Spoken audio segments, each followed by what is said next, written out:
نسألك يا من هو الله الذي لا إله إلا هو الرحمن الرحيم الملك القدوس السلام المؤمن المهيمن العزيز الجبار المتكبر الخالق البارئ المصور الغفار القهار الوهاب الرزاق الفتاح العليم القابض الباسط الخافض الرافع المعز المذل السميع البصير الحكم اللطيف الخبير الحليم العظيم الغفور الشكور العلي الكبير الحفيظ المقيم الحسيب الجليل الكريم الرقيب المجيب الواسع الحكيم الودود المجيد الباعث الشهيد الحق الوكيل القوي المتين الولي الحميد المحسن المبدع المعيد المحيي المميت الحي القيوم الواجد الماجد الواحد الصمد القادر المقتدر المقدم المؤخر الأول الآخر الظاهر الباطن الوالي المتعالي البار التواب المنتكم العفو رؤوف مالك الملك ذو الجلال والإكرام المقسط الجامع الغني المغني المانع الضار النافع النور الهادي البديع الباقي الوارث الرشيد الصبور الذي ليس كمثله شيء وهو السميع البصير اللهم صل أفضل الصلاة الرحمن الرحيم وإن يمسسك الله بضر فلا كاشف له إلا هو وإن يمسسك بخير فهو على كل شيء قدير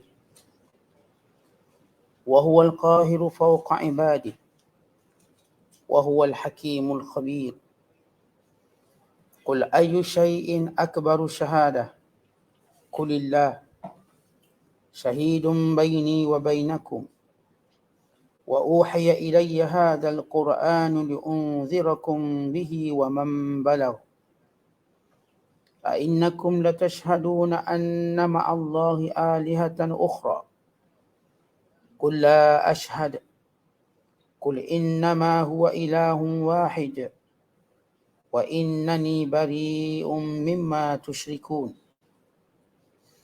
الذين آتيناهم الكتاب يعرفونه كما يعرفون أبناءهم الذين خسروا أنفسهم فهم لا يؤمنون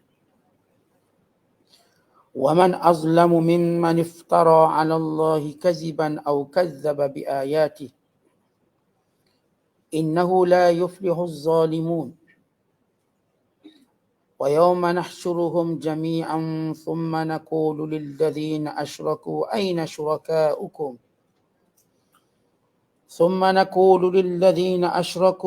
شركاؤكم الذين كنتم تزعمون ثم لم تكن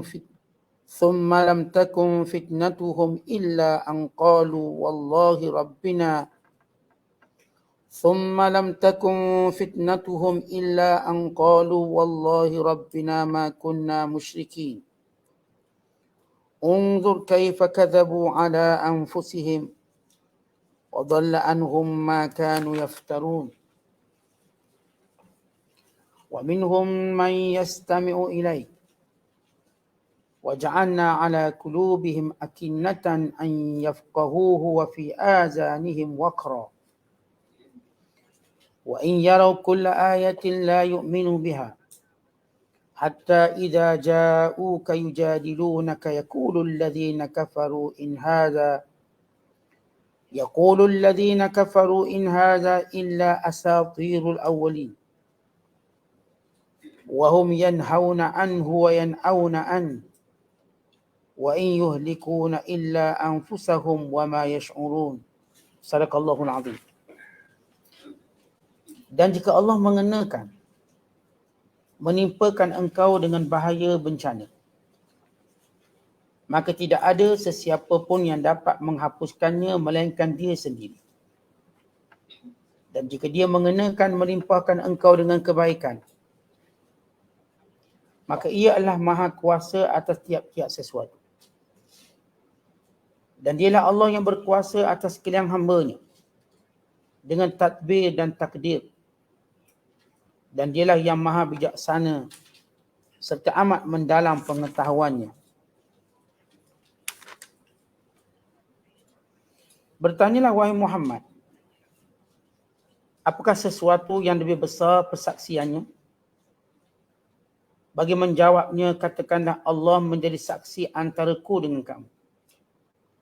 Dan diwahyukan kepadaku Al-Quran ini, supaya aku memberi amalan dengannya kepada kamu dan juga kepada sesiapa yang telah sampai kepadanya seruan Al-Quran itu. Adakah kamu sungguh-sungguh mengakui bahawa ada beberapa Tuhan yang lain bersama-sama Allah? Katakanlah, aku tidak mengakuinya. Katakanlah lagi, hanya senya dialah sahaja Tuhan yang Maha Esa, dan sesungguhnya aku adalah berlepas diri dari apa yang kamu sekutukan dengan Allah Azza wa Jalla. Orang-orang Yahudi dan Nasrani telah kami berikan kitab kepada mereka. Mereka mengenalinya, yakni Nabi Muhammad sallallahu alaihi wasallam, sebagaimana mereka mengenali anak-anak mereka sendiri. Orang-orang yang merugikan diri sendiri dengan mensia-siakan pengurnian Allah, maka mereka dengan sebab yang tersebut tidak beriman. Dan siapakah lagi yang lebih aniaya dari orang yang mengatakan, orang yang mengada-ngadakan perkara-perkara dusta terhadap Allah, atau yang mendustakan ayat-ayat keterangannya. Sesungguhnya orang-orang yang zalim itu tidak akan berjaya. Dan ingatlah hari kiamat yang padanya kami himpunkan mereka semua. Kemudian kami berfirman kepada orang musyrik, manakah orang-orang dan benda-benda yang dahulu kamu sifatkan menjadi sekutu Allah? Kemudian tidaklah ada akibat kekufuran mereka selain dari mereka menjawab dengan dusta. Demi Allah Tuhan kami, kami tidak pernah menjadi orang-orang yang mempersekutukan Allah dengan sesuatu yang lain. Ialah bagaimana mereka berdusta terhadap diri mereka sendiri, dan bagaimana hilang lenyapnya dari mereka apa yang telah mereka ada-adakan sebagai sekutu Allah itu. Dan di antara mereka ada yang mendengarmu membaca Al-Quran, padahal kami telah menjadikan tutupan berlapis-lapis atas hati mereka yang menghalang mereka daripada memahaminya. Dan kami jadikan pada telinga mereka penyumbat yang menjadikan mereka pekak. Dan kalaulah mereka melihat tiap-tiap keterangan dan mukjizat yang membuktikan kebenaran Rasul, mereka tidak juga akan beriman kepada keterangan itu. Sehingga apabila mereka datang kepadamu sambil membantahmu, berkatalah orang-orang yang kafir itu, ini tidak lain hanyalah cerita-cerita dongeng orang-orang dahulu. Dan mereka pula melarang orang ramai dari mendengar Al-Quran. Dan mereka juga menjauhkan diri daripadanya. Padahal mereka dengan perbuatan yang demikian hanya membinasakan diri sendiri dengan balak bencana dan azab yang disediakan untuk mereka di dunia dan di akhirat, sedang mereka tidak menyedarinya. Masih lagi kita berada dalam penafsiran surah Al-An'am. surah yang ke-6, juzuk yang ke-7, pada ayat yang ke-17 sehingga ayat yang ke-26. Ayat-ayat yang kita bacakan ini masih berkisah tentang perkara akidah, tauhid, usuluddin, yang berkait dengan keesaan Allah dan kekuasaannya, dan yang berkait dengan pembenaran Allah atas kerasulan Nabi Muhammad sallallahu alaihi wasallam. Dan Allah Ta'ala mewahyukan kepada baginda sallallahu alaihi wasallam hujah-hujah bagi membatalkan, bagi mengalahkan pemikiran kolok golongan musyrikin yang telah menyekutukan Allah Subhanahu wa taala. Dan juga Allah menjelaskan pada ayat yang kita bacakan tentang pengetahuan yang sedia ada kepada ahli kitab akan kerasulan Nabi Muhammad sallallahu alaihi wasallam dan pembohongan yang mereka lakukan. Dan bagaimana Allah merakamkan dialog kelompok-kelompok yang kufur kepada Allah, kelompok-kelompok yang menafikan kerasulan Nabi Muhammad sallallahu alaihi wasallam. Bila mereka cuba berlepas diri daripada kejahatan yang mereka lakukan di dunia untuk tidak mengaku mereka pernah syirikkan Allah. Dan ayat-ayat yang kita bacakan ini juga menceritakan tentang sikap serta perangai orang-orang musyrik Mekah. Yang mana sebab ayat ini diturunkan, setiap kali mereka mendengar Al-Quran, watak mereka, kedegilan mereka dan keingkaran mereka bila mendengar ayat-ayat Allah yang jelas, yang terang, untuk mereka mempersenda-sendakannya. Kalau dalam penafsiran semalam, kita menceritakan tentang kelompok dan golongan yang mempermain-mainkan perintah Allah SWT. Maka Allah Ta'ala mengajar kepada baginda sallallahu alaihi wasallam untuk berhujah dengan mereka dengan menceritakan kekuasaan Allah yang menciptakan langit dan bumi serta peredarannya, serta yang telah menciptakan siang dan malam, yang telah menciptakan segala-galanya, yang memberi makan dan tidak diberi makan. Maka Allah mengajar kepada baginda sallallahu alaihi wasallam bagi menegaskan tauhid dengan berkata, katakanlah aku hanya takut kepada Tuhanku. Sekiranya aku menderhaka kepadanya akan azab yang pedih yang disediakan oleh Allah Ta'ala kepada setiap penderhaka. Dan siapa yang diselamatkan daripada azab, merekalah orang yang berjaya. Artinya Allah Ta'ala ajar baginda sallallahu alaihi wasallam supaya menjawab begitu dalam menghadapi sikap memperolok-olokkan orang kafir. Maka pada ayat yang berikutnya yang kita baca pada malam ini, ayat 17 hingga 26. Bila Allah menyatakan, wa in yamsaskallahu bidurrin fala kashifa lahu illahu. Allah yang berkuasa ini bukan sekadar yang menjadikan langit dan bumi. Bukan sekadar empunya kepada hari kiamat. Bukan sekadar pemilik setiap makhluk yang berada pada waktu malam dan pada waktu siang. Bukan sekadar Tuhan yang memberi rezeki kepada setiap makhluknya. Bahkan Allah yang menentukan baik buruk yang berlaku kepada sekalian hamba-Nya. Kerana itu Allah menyatakan, wa in yamsaskallahu bidur. Kalau Allah mengenakan kepadamu dengan mudarat, kesakitan, segala bentuk musibah, segala bentuk wabak, segala bentuk kesusahan, fala kashifa lahu. Tidak akan yang dapat, tidak ada yang boleh menyelesaikannya, menghentikannya illahu, melainkan Allah. Wa in yamsaska bi khair, dan kalau Allah menginginkan kepadamu kebaikan, fahuwa ala kulli syai'in qadir. Allah berkuasa atas tiap sesuatu.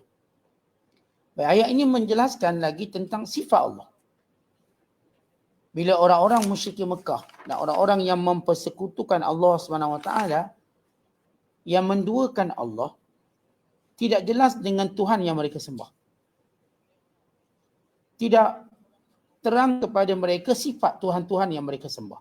Maka Allah menjelaskan sifat Allah yang wajib dan mesti disembah. Kerana Allah ini pencipta langit dan bumi, pemberi rezeki. Bahkan Allah Ta'ala menceritakan pada ayat yang kita bacakan ini, yang menentukan takdir dan takbir, kebaikan atau keburukan yang berlaku.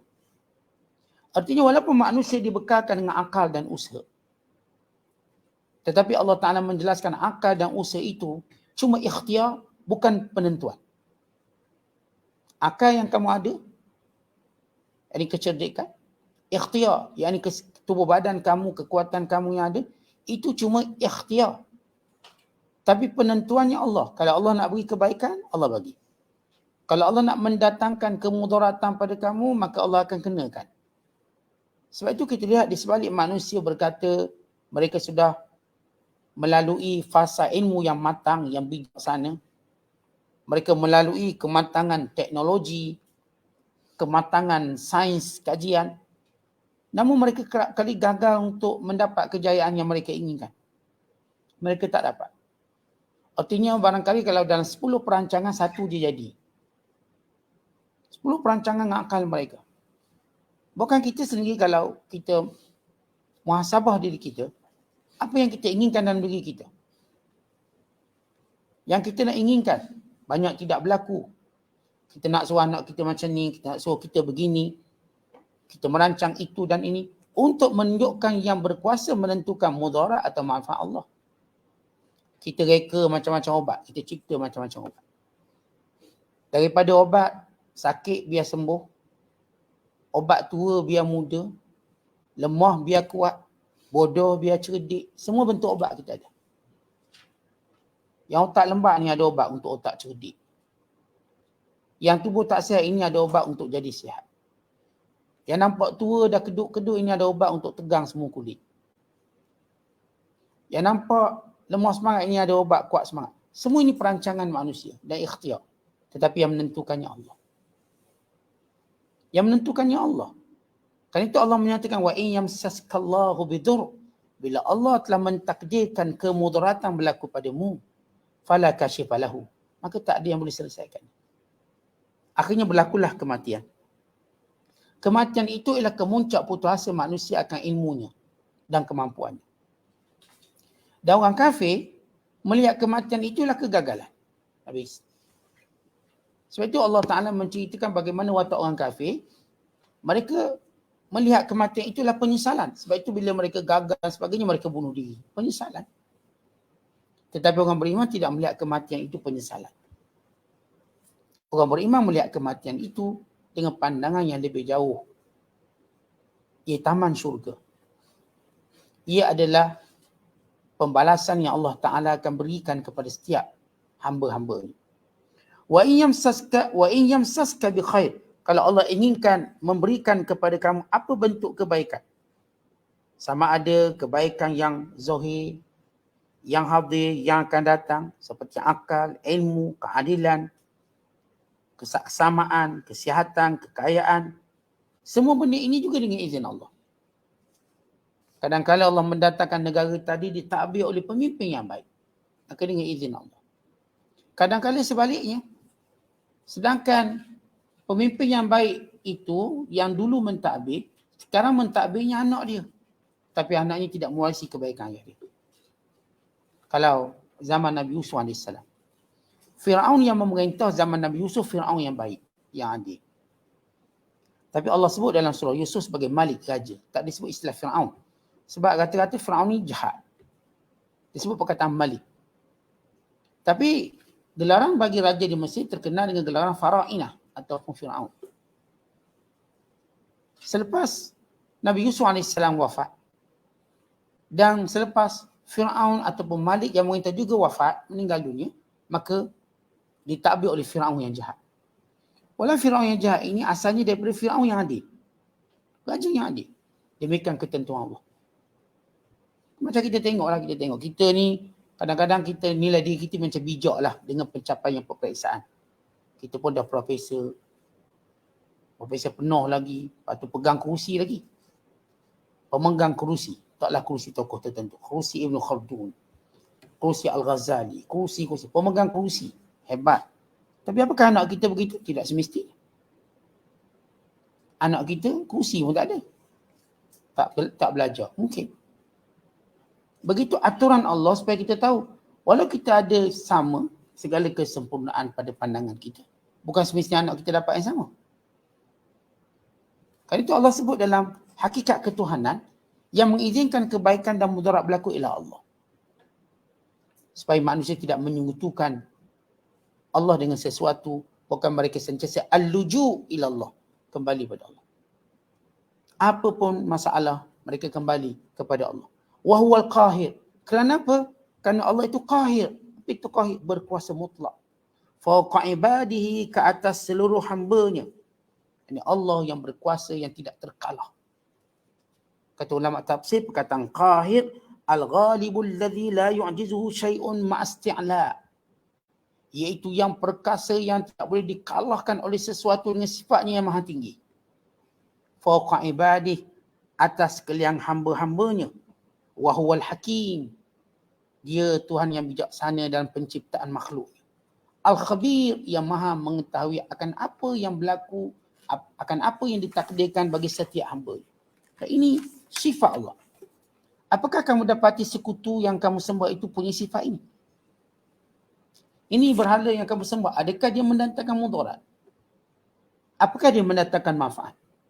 Apakah ia berkuasa kepada para penganutnya? Kamu akan jawab sendiri, tidak. Maka ini adalah, kita katakan penyataan takrir. Suatu penyataan tentang perkara berkait dengan tauhid yang jelas. Kalau sebelum ini kita cerita bagaimana kelompok yang mendustakan Nabi SAW ada tiga. Satu kelompok yang tidak peduli agama, satu kelompok yang mendustakan, satu kelompok yang memperolok-olokkan. Yang memperolokkan ini dia akan minta dengan Nabi macam-macam. Dengan tujuan memperolokkan. Maka Allah mengajar Rasulullah menjawab dengan tuntas, menyebut tentang azab Allah, menyebut tentang kamu nanti akan kembali pada hari kiamat, dihimpunkan oleh Allah, menyebut tentang sifat Allah pencipta langit dan bumi, pemberi makan, pemberi rezeki, menyebut tentang azab yang Allah sediakan, sebut pada mereka yang paling bahagia, yang paling berjaya, bukan yang kamu nilai dengan harta kaya kamu hari ini, yang diselamatkan daripada azab Allah pada hari kiamat. Man yusraf anhu yawma izin faqad rahimah wa zalika huwal fawzul azim. Yang terselamat daripada azab Allah, inilah yang mendapat rahmat. Supaya semua manusia tahu, bukan dengan kita kaya kita dapat rahmat Allah. Bukan sebab kita keluarga ramai kita dapat rahmat Allah. Hakikat rahmat sebenar bila Allah Ta'ala selamatkan kita daripada azabnya. Itulah rahmat yang paling, yang kita katakan nilai sebenar rahmat yang disebut oleh Allah Subhanahu Wa Ta'ala. Sebab itu Allah menamakan ia kejayaan yang besar. Bukan ukuran harta banyak, pangkat, bukan ukuran usia kita berapa tahun. Oh, kita dapat usia 100 tahun, hebat. Atau kita mendapat segala anugerah honorable, anugerah daripada mana-mana dunia dan negara. Bukan. Sebab pemilik sebenar mutlak itu Allah. Pemilik dunia akhirat. Maka Allah nobatkan kejayaan pada siapa yang diselamatkan daripada azab. Maka Allah menyuruh Nabi Muhammad SAW, waktu bercakap dengan golongan penyembah berhala, golongan yang mensyirikkan Allah, cerita tentang Allah yang berkuasa. Kenapa? Kerana ini sekaligus menjawab siapa berhalamu. Sampai kamu tega menyekutukan Allah, menyembah. Siapa orang-orang yang kamu angkat itu? Apakah dia punya kemampuan ini? Yang mendatangkan mudarat dan manfaat. Yang berkuasa atas segala makhluknya. Kemudian Allah menyebut, kul, katakanlah wahai Muhammad kepada mereka, ayu syai'in akbaru syahadah. Apakah kamu tahu penyaksian yang paling hebat? Kulillah, iaitu penyaksian Allah. Syahidun baini wa bainakum. Allah yang disaksi antaraku dan antara kamu. Berhubung dengan ayat ini, bila datang beberapa pemimpin kufur ini, penyembah berhala, bernama Naham bin Zaid, Qurum bin Ka'ab, Bahri bin Umar. Dia berkata, wahai Muhammad, kami tak pernah kenal pun ada Tuhan selain daripada Allah. Kami tak pernah diajar, kami tak pernah tahu, kami tak pernah yakin, mana alamu ma'allahi ilahan ghairah. Kami tak pernah yakin adanya Tuhan selain daripada, tidak adanya Tuhan yang bernama Allah, kami tak yakin. Lalu Nabi SAW berkata, la ilaha illallah, tidak ada Tuhan melainkan Allah. Bidzalika bu'ith, dengan sebab itu aku dibangkitkan. Wa ila dzalika ad'u, dan kerana itu aku menyeru kamu semua. Maka Allah Ta'ala turunkan ayat ini.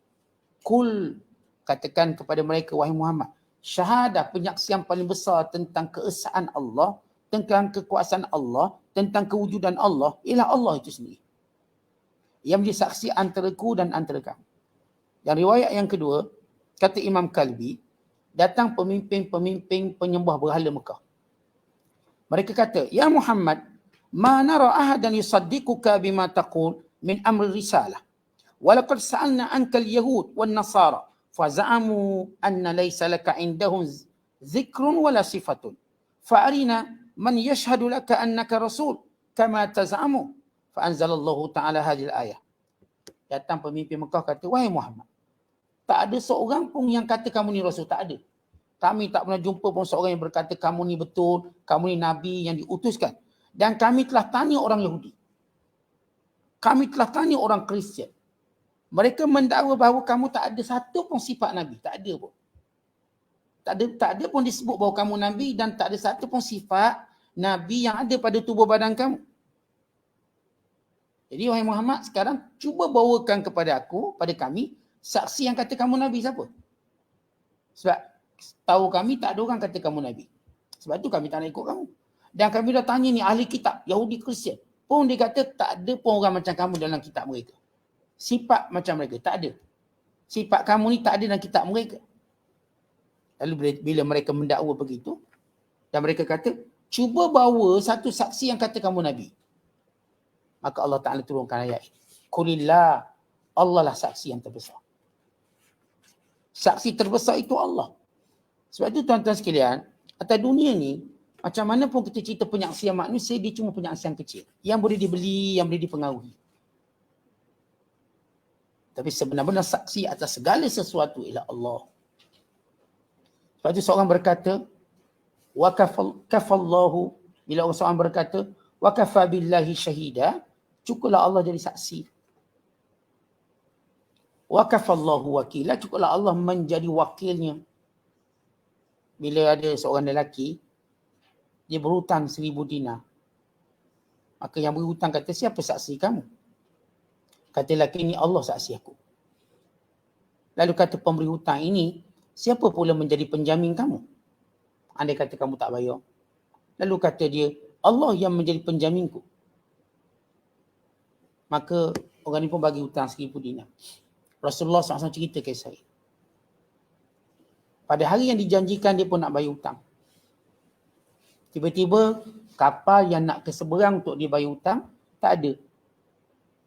Manakala yang memberi hutang telah tunggu di hujung, telah tunggu di tempat yang telah dijanjikan. Sampai ke petang, tak ada.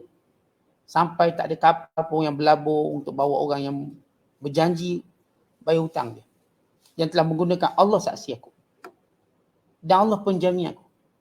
Manakala yang berhutang tadi, dia pun jumpa satu kayu, dia tebuk kayu, dia letak duit 1,000 dinar.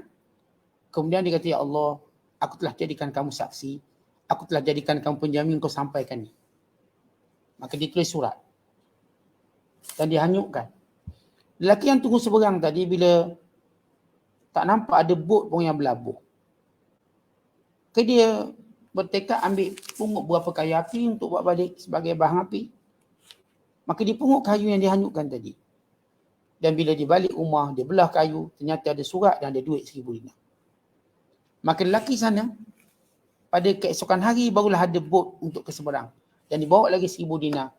Dan dia bertemu dengan berhutang.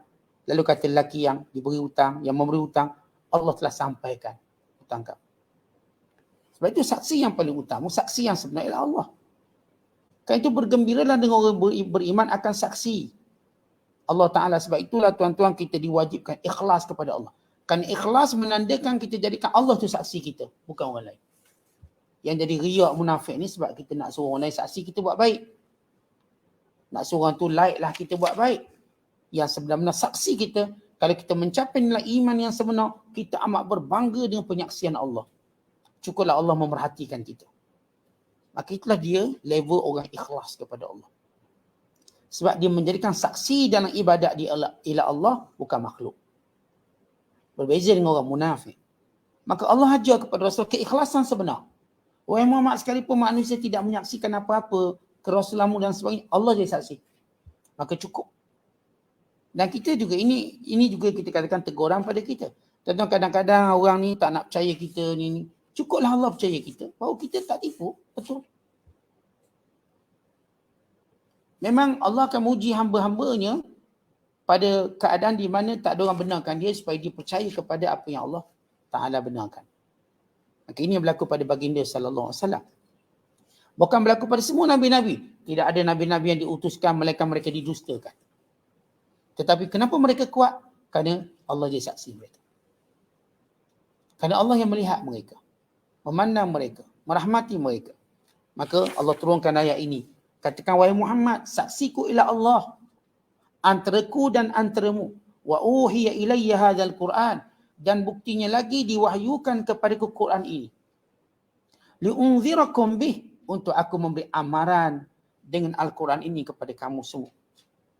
Wa man balagh, dan siapa sahaja yang sampai Quran ini, dia sebenarnya sudah mendapat amaran daripada aku. Yang pertama, bila Rasulullah kata, Al-Quran yang diturunkan kepadaku itu juga saksi kebenaran aku. Sebab itu sila periksa Quran, sila cek Quran. Di mana yang menunjukkan bahawa ada kekurangan.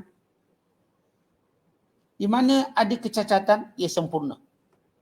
Setiap ayat, setiap bunyinya. Tuan-tuan, cukup kita tengok bunyi Al-Quran yang sempurna. Apakah ada yang boleh dibunyikan seperti Quran? Tuan-tuan baca surat khabar, baca novel, boleh tak bunyi macam Quran? Panjang. Tak boleh, cacat. Tapi lihat Al-Quran, kita boleh bunyikan dia.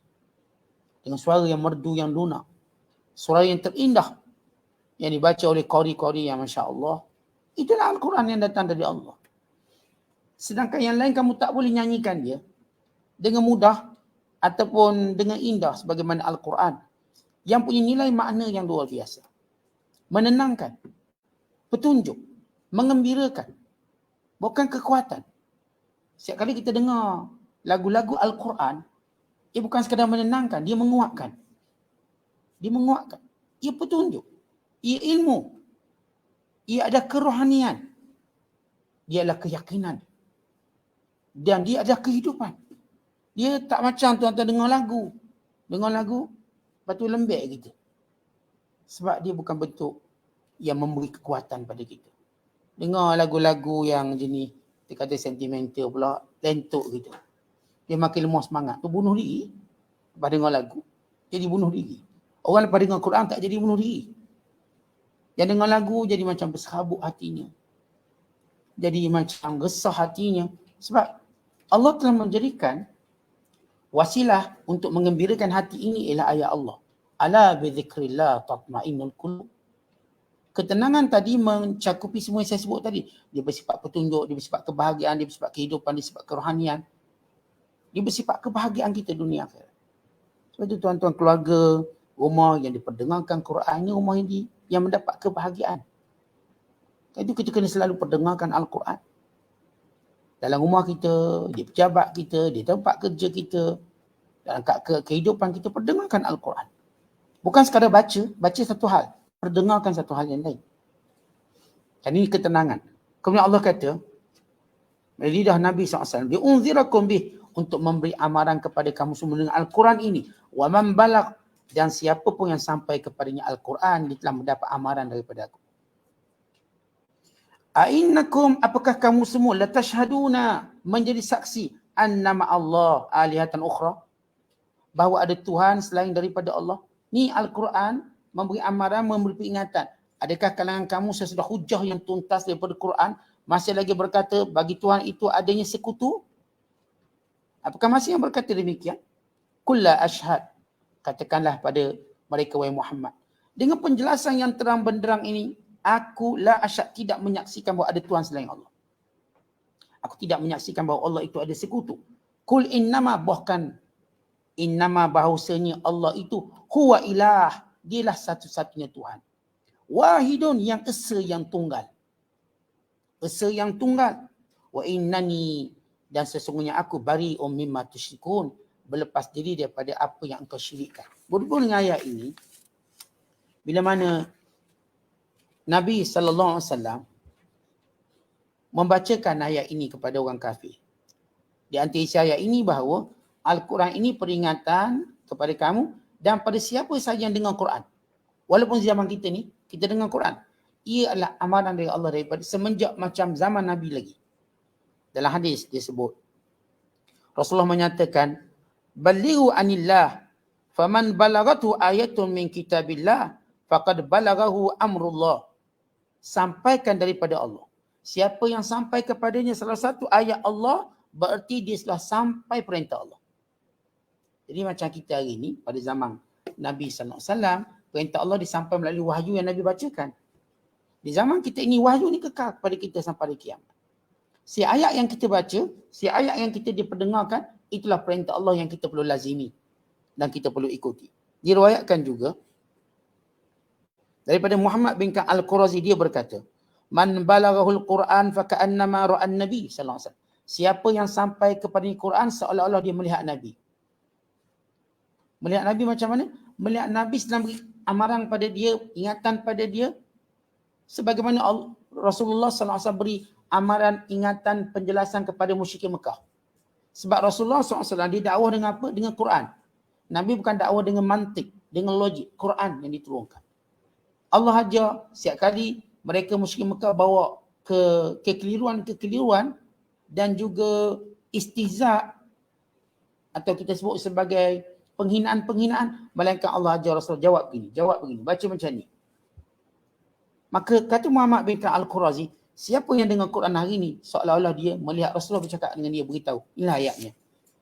Dia melihat Nabi. Dan kalimah ini juga diriwayatkan daripada Sa'id bin Jubair. Sa'id bin Jubair juga kata begitu. Siapa yang sampai kepadanya Quran, berarti dia melihat Nabi. Artinya tuan-tuan, hari ini kita baca tafsir Quran, kita seolah-olah mendengar Nabi bercakap dengan kita. Itu Nabi beritahu, inilah perintah Allah begini-begini. Akhirnya hakikat bila mana kita membaca Al-Quran, kita telah melihat Rasulullah dengan maksud hujah Nabi ke atas kita. Kita telah mendengar perintah Allah dan perintah Rasulullah sallallahu alaihi wasallam. Dan bila Allah Ta'ala menyebut sesudah itu, alladzina atainahumul kitab, ada kalangan mereka yang kami telah berikan kitab, Taurat dan Injil. Ya'rifunahu, yang mereka sebenarnya kenal dengan Nabi Muhammad sallallahu alaihi wasallam. Kama ya'rifuna abna'ahum, sebagaimana mereka kenal anak-anak mereka. Tapi oleh kerana mereka memilih kerugian daripada keuntungan. Alladzina khasiru anfusahum fahum la yu'minun. Mereka memilih kerugian dengan tidak mahu beriman dengan Rasul yang telah mereka kenal ini. Ayat ini sebagai jawapan bila pemimpin Mekah tadi kata, wahai Muhammad, kami dah tanya Yahudi, kami dah tanya Kristian, tak ada pun kata akan ada Nabi akhir zaman, tak ada pun kata sifat kamu ni ialah sifat Nabi akhir zaman, tak ada. Maka Allah pun jawab, mereka yang dapat kitab ini, Taurat dan Injil, mereka amat kenal akan kerasulan akhir zaman. Mereka amat kenal. Dan sifat itu ada pada kamu, wahai Muhammad sallallahu alaihi wasallam. Sebagaimana mereka kenal anak-anak mereka, mereka tak pernah ragu. Tuan-tuan sekalian, kita, kalau kita jumpa anak kita, kita ragu-ragu, ni anak aku kan anak siapa? Kita tak akan ragu-ragu, kita kenal anak kita. Bila anak kita main dalam kelompok orang ramai, tuan-tuan kenal tak anak tuan-tuan? Walaupun orang kata anak kita ni macam muka Arab ke, muka Inggeris ke. Tapi bila anak kita, dia berada pada kelompok, kita kenal anak kita. Sama juga kita sebut kita kenal isteri kita. Isteri kita tuan-tuan, dia duk bergelewak dengan ramai perempuan. Tuan-tuan kenal tak isteri tuan-tuan? Tak kenal nak mati lah. Nak mati ataupun nak kena belasah sampai mati. Kita pasti kenal isteri kita. Sama juga kalau seorang isteri dengan kelompok ramai suami-suami ni, dia mesti kenal suami dia. Dia tengok cara tidur tu, suami aku lah tu tidurnya, dia dah tahu. Artinya tapi kenapa Allah tak ambil dengan anak-anak? Sebab ada nilai kasih sayang yang merujuk kepada warisan. Sebab kita tengok isteri sayang lain. Kita tengok anak sayang lain. Sayang kita pada anak ialah pewaris kita. Sayang kita pada isteri, kita tak lihat isteri tu waris kita. Kita melihat siapa dulu mati, saya ke awak macam tu. Tapi kita sayang pada anak kerana sayang kepada kekalnya keturunan kita. Kekal keturunan kita. Jadi kalau saya melihat anak saya melihat keturunan saya. Sebab itu saya suruh anak saya kahwin. Kemudian saya nak tengok cucu saya pula. Kalau Allah panjangkan umur saya, dapat tengok cucu saya besar, saya nak tengok cicit saya pula. Kerana anak itu saya melihat kepada legasi. Legasi saya. Sebab itu Allah tak ambil dengan anak. Anak. Kalau tuan-tuan ada running business, tuan-tuan anak-anak lah waris. Tuan-tuan nak suruh isteri waris. Isteri ni tunggu sekejap, sementara tunggu anak besar. Kita tak kata isteri kita waris bisnes kita. Kalau kita orang bisnes lah. Kalau seorang tu katakan dia seorang ulama, dia nak suruh anak dia ganti dia tak suruh bini dia ganti dia. Tak mungkin. Dia tak kata tak apa, awak kena ganti abang mengajar. Tak, dia tak akan suruh. Tapi dia tengok anak dia, anak kena ganti abah nanti. Kalau abah tak ada, kau ganti. Semua orang dia melihat legasi dia pada anak dan keturunan.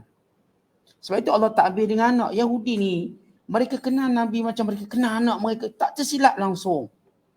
Tetapi kata Allah, alladzina khasiru anfusahum, mereka telah memilih kerugian sendiri. Lalu mereka tidak mau beriman. Wa man azlam, dan siapa yang lebih jahat, zalim, mimman iftara 'ala Allahi kadhiba, yang melakukan pendustaan kepada Allah. Au kadzdzaba bi ayati, atau yang mendustakan setiap ayat-ayat Allah wahyu yang diturunkan. Innahu la yuflihuz zalimun, sesungguhnya tidak akan berjaya orang yang zalim. Mereka baik Kristian Yahudi yang menjadi sumber rujukan musyrik Mekah atau musyrik Mekah itu sendiri, mereka ini sentiasa mendustakan ayat Allah. Apa yang Allah tak kata, mereka kata Allah kata. Apa yang memang Allah kata, mereka dustakan, tolak tepi. Mereka mengatakan kalau begini. Dengan kepercayaan jahiliah mereka. Sama juga Yahudi Kristian. Yang Allah tak kata, mereka nisbahkan pada Allah. Ini Allah suruh. Yang Allah suruh, mereka ingkar.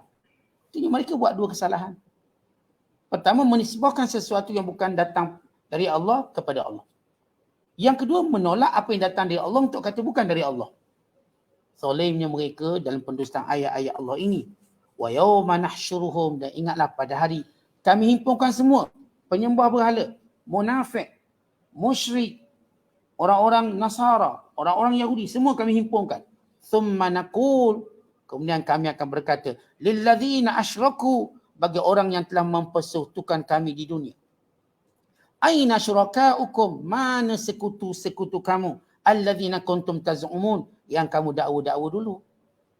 Kenapa Allah sebut perkataan dakwa-dakwa? Sebab setiap sekutu itu mereka tak ada dalil untuk mengatakan itu Tuhan. Melainkan ia dakwaan. Dakwaan tanpa bukti. Thumma lam takun fitnatuhum illa an qalu wallahi rabbina. Kemudian tidak ada fitnah yang terbesar dengan dalam ujian tersebut, melainkan mereka kata, mereka menafikan kami tak pernah pun syirik pada Allah. Kiamat kelak. Unzur, kata tengok. Kaifa kadzabu ala anfusihim. Hari ini mereka berbohong kembali pada diri mereka. Dahulu mereka mendakwa Tuhan ini ada sekutu, Tuhan ini ada itu dan ini. Lihat hari ini bila mereka melihat azab kami, mereka mula mendustakan apa yang mereka pernah kata. Mereka kata kami tak pernah syirik pada Allah. Lihat bagaimana mereka mendustakan diri mereka. Wa dhalla anhum ma kan yaftarun. Sesungguhnya mereka telah sesat dengan kesesatan yang jauh. Dengan pendustaan yang mereka lakukan, yakni mereka mendapat azab dengan azab yang pedih, dengan pembohongan yang tiada beri manfaat kepada mereka. Kemudian Allah Ta'ala menyebut, wa minhum man yastami'u ilaik, di kalangan mereka wahai Muhammad ada yang tumpang dengar juga wahyu Allah. Tapi bukan untuk beriman, tetapi untuk menghina, mencela, sekadar nak tahu, bukan nak dapat hidayah. Wa ja'alna ala qulubihim akinnah, kerana itu kami jadikan dalam hati mereka penutup. An yafqahu, untuk mereka faham, mereka tak akan faham. Wa fi adhanihim waqra, dan telinga mereka itu juga kami jadikan penutup. Jadi mereka tak akan seronok mendengarnya. Tak jadi seronok sebab niat. Itu tuan-tuan, bila kita dengar Quran, kita dengar tafsir Quran, niat tu biar betul. Kalau niat tu tak betul, dia macam cerita orang kafir musyrik. Mereka nak dengar Quran bukan niat mereka nak dapat hidayah. Tapi niat mereka ialah untuk persedakan Nabi SAW. Niat mereka saja-saja nak dengar. Maka Allah jadikan dalam hati mereka tertutup, telinga mereka juga tertutup. Mereka tidak faham apa pun daripada apa yang Allah maksudkan. Wa iyyalau kulla ayatin, kalaupun mereka melihat segala bukti, la yu'minu biha, mereka tetap tidak beriman. Di sini bagi menunjukkan hidayah milik Allah mutlak.